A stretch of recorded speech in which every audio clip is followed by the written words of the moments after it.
So the city of Ottawa is going to inject $10 billion over the next decade to improve the city. $10 billion. Do I get a check too?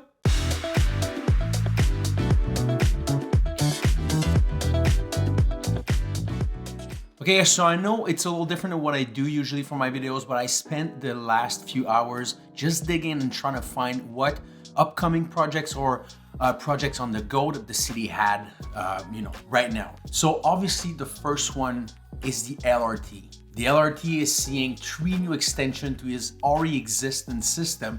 And the first one to be completed in 2022 is gonna link the airport to downtown.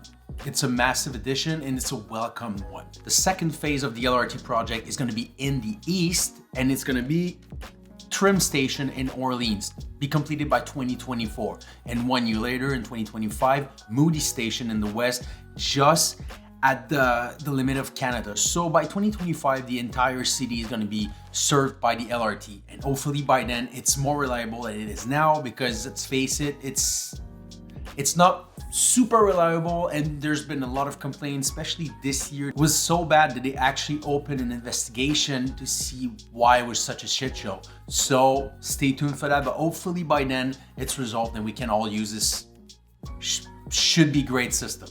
So who says new LRT also means a lot more people living around the LRT. It's in a municipal policy that they want to slow the expansion of the city and rather focus on the densification, right? So the LRT coming to an end in 2025, they want to make sure that everything around the LRT is packed full of people to use those infrastructure to their full capacity. In the past few years, the city has issued a lot of permits for high-rise buildings, for multi-unit apartments, complex, and all that stuff. But the big piece that remain is Le Breton Flat. I don't know that I said that right. If you guys know where the War Museum is, it's all the empty vacant land around the War Museum. The National Commission intends of selling 21 acres of this land, and it's going to be done by phases, obviously. The first one being the Library District, which I'm going to talk in a second. And it's the first attempt there's been to develop the land since the 60s. The last time it's been tried, it just ended up in like bitter lawsuits, and the project just... So this time around, hopefully everything goes well and we can see this whole area develop to its full potential. There's also $1.5 billion development by ZB, massive towers and base complex with commercial, then affordable building, then luxury condos. So a little bit for everyone, and hopefully it's gonna change the site of this area that for now is vacant anyway. And there was also talks of a new NHL arena. I don't know if you're a fan of hockey, so if so, it's good for you. But for now, even the officials are saying it's possible, but it's not necessary. We already have one that's, still good, it's still accessible. Who knows? I'll try and keep current on this because I know a lot of you are hockey fans, so I'll try to give you the scoop whenever I have it, but for now, it's there. And I just talked to you about the Library District. So obviously it's called the Library District because that's gonna host the Central Library. This new massive library comes to a cost of $200 million, and it's 216,000 square foot. It's massive. It's gonna include a rooftop cafe, a genealogy department, community services. It's gonna house the Library and Archives Canada, materials and workspace, music, instrument rentals, rehearsal spaces, and 200 parking spots, which is a great and welcome addition because let's face it, sometimes it can be a little tricky parking downtown just to go for a walk. So this will maybe help a little bit. And one thing that I really like about this project is that they took time. In the past year, there was a lot of talks about reconciliation, First Nations, and it's been a big issue, especially in Ottawa. But for this particular project, they actually sat down with Métis and Inuits for consultation, for exhibitions, for art pieces, for design elements, which are going to be inspired a lot by First Nations. So I think this is a really elegant way to build back those bridges with those communities, as we should do. This whole complex should be completed by 2024. And I did mention there's a rooftop patio. And for those of you who know the area, that's gonna be a killer view. So I can't wait to just grab a book, a coffee on top of this amazing.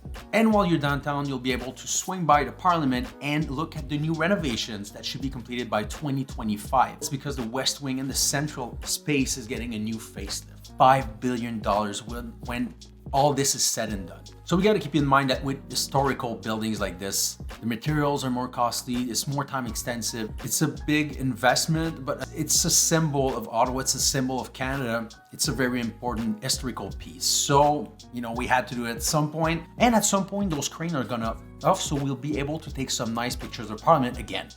Those were the 3 key projects around Ottawa in the next decade. But for this year alone, there's a $1.9 billion envelope for small to medium sized project around the city. In fact, there's 600 ongoing or planned projects only for this year. They're unlikely to all impact each and every one of you, but some major ones would be Montreal Road is getting a facelift to be more modern because obviously Orleans is developing incredible rate, and this needs to be able to sustain this growth. The second project is a Sportsplex in Nepean that was supposed to be completed in 2021, but due to obviously COVID delays, it's going to be completed this year instead. And if you live in Barrhaven, there's also a plan for the widening of Stranraer Avenue from 2 lanes to 4 lanes with an overpass for via rails, with sidewalks, with the whole shebang. So obviously that's only a few projects, right? With an envelope of $1.9 billion and 600 projects on the table. I can't go through everything, but I'll put the link in the description below if you want to have a look at maybe projects that are closer to home or more important for your specific neighborhood. You can have a look.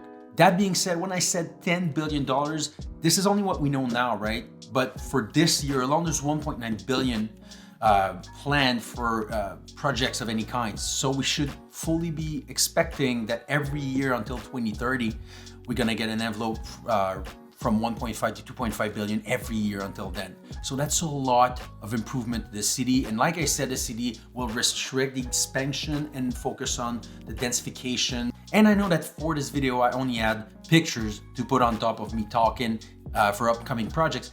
And that's because they're upcoming projects, right? I can't go and film this, it's not built yet. But you'll be happy to learn that I plan on buying a drone very soon, so you'll get some great footage from the air, because it's just part of what I want to do this year, improve my content for you guys, the value you get and the entertainment you get out of it. And talking about entertainment, you can click right here to subscribe to my channel, and if you click on that bell, you get notified when I put a new video out, so you won't miss anything. And in the meantime, you can also explore my channel. There's many more videos like this. And please, in the comment, let me know what you want to see more of this year. What kind of video did you like so far, or what kind of video would you like me to do in the future? That being said, you can, guys, click on one of those 2 videos. Both good, put some effort into it. Hope you get some value out of it, and I'll see you next Thursday.